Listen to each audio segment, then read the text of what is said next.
সমৃদ্ধ রাজ্য ছিল, যেখানে রাজা একদিন শিকার করতে গিয়েছিলেন গভীর অরণ্যে। তার প্রিয় শখ ছিল শিকার করা। আর সেদিনে তার সামনে একটি অদ্ভুত দৃশ্য এলো। সে দেখতে পেল একটি সোনালী হরিণ, যার পালকগুলো ছিল সোনার মতো ঝলমল করছিল।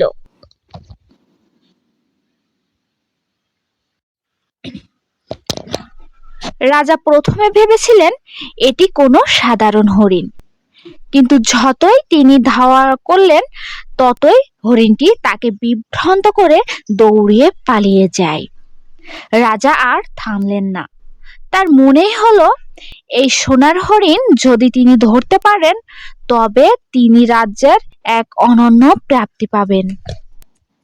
তিনি ছিলেন রাজ্যের সবচেয়ে শক্তিশালী শিকারী, কিন্তু হরিণটি তাকে কোনোভাবেই ধরতে দিল না।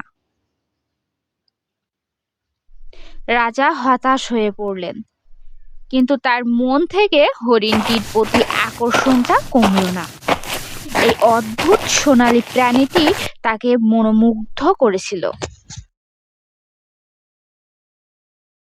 না, না, না, না, না, আমি কিছুতেই হার মানতে পারি না। আমি হলাম রাজা। ও সোনালী হরিণটাকে যেভাবে হোক আমার চাই। রাজা হরিণটি ধরতে ব্যর্থ হয়। রাজা একের পর এক চেষ্টা করছেন, কিন্তু হরিণটি ধরা পড়ছে না।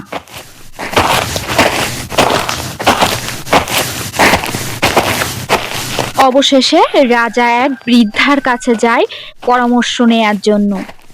সোনালী হরিণটাকে সে কিভাবে ধরতে পারবে। হে বুড়িমা, আমি হলাম প্রতাপপুরের রাজা, রাজা কিংসাহ।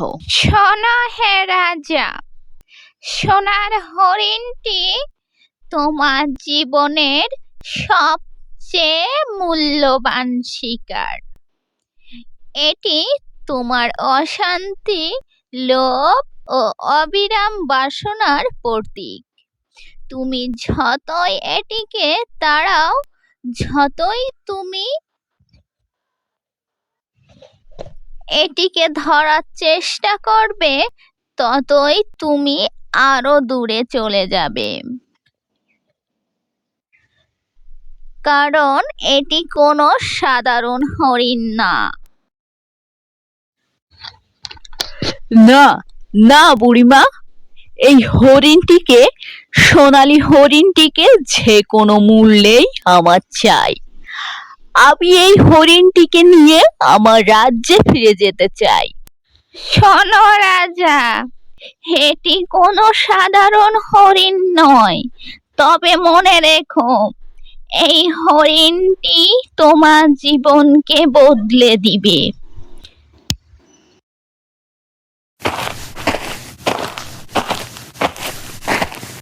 এরপর রাজা তার রাজ্যে ফিরে আসে। ফিরে এসে মন্ত্রী এবং সেনাদের আদেশ দেয় গভীর জঙ্গল থেকে ওই সোনালী হরিণটাকে নিয়ে আসার জন্য। আদেশ পেয়ে রাজার মন্ত্রী, সেনারা সবাই চলে যায় হরিণটিকে ধরে নিয়ে আসার জন্য। কিন্তু হরিণটি তো ধরে নিয়ে আসতে পারে না। পক্ষান্তরে তার অনেক সেনার জীবন চলে যায় ওই গভীর জঙ্গলে। অবশেষে তারা যখন রাজার সামনে ফিরে আসে, রাজামশাই, আমরা গভীর জঙ্গলে হরিণটি দেখা পেয়েছিলাম, কিন্তু অনেক চেষ্টার পরেও আমরা হরিণটিকে ধরতে ব্যর্থ হয়েছি। আরো আকস্মিকভাবে আমাদের অনেক সেনারই প্রাণ চলে গেছে। ঠিক আছে, তোমরা এখন যাও এখান থেকে। ছেঁচার জায়গায় ফিরে যাও, আমাকে একটু একা থাকতে দাও।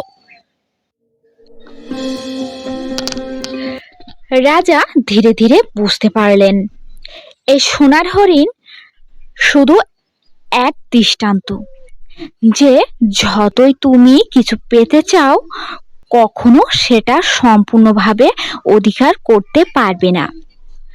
জীবন ও শান্তির পথে ধাওয়া করতে গেলে তোমার অযৌক্তিক লোভ ও বাসনাকে নিয়ন্ত্রণ করতে হবে। তারপর থেকে রাজা শান্ত মনে রাজ্য পরিচালনায় মনোযোগী হয়।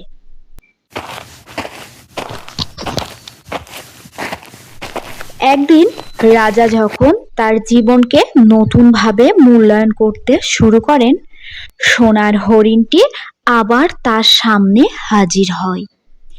এবার রাজা আর সেই হরিণটিকে ধরতে চান না, কারণ তিনি বুঝতে পেরেছেন যে জিনিস চাও তা কখনোই না চাওয়াই সবচেয়ে বড় পাওয়া।